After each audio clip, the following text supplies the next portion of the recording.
এটা হচ্ছে কিছুদিন আগে আমার স্কিনের অবস্থা, আর এটা হচ্ছে রিসেন্ট আমার স্কিনের কন্ডিশন।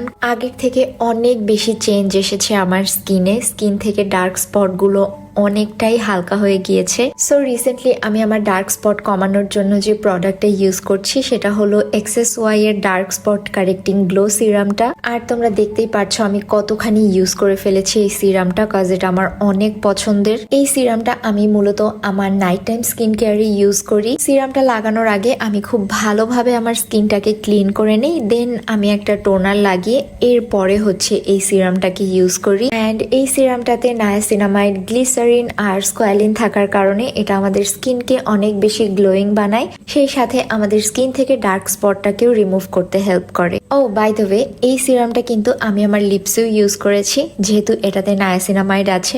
সো যাদের লিপসে পিগমেন্টেশনের প্রবলেম আছে তাদের কিন্তু পিগমেন্টেশন কমাতে অনেক ভালো কাজ করবে। আর এই তো সিরামটা লাগানোর পরে আমি একটা ময়েশ্চারাইজার ইউজ করে নেই। এই সিরামটা কিন্তু তোমরা জাস্ট 1 উইক ইউজ করার পরেই তোমাদের ফেসে একটা গ্লো নোটিস করবা, সেই সাথে দাগগুলোও কিন্তু আস্তে আস্তে হালকা হতে শুরু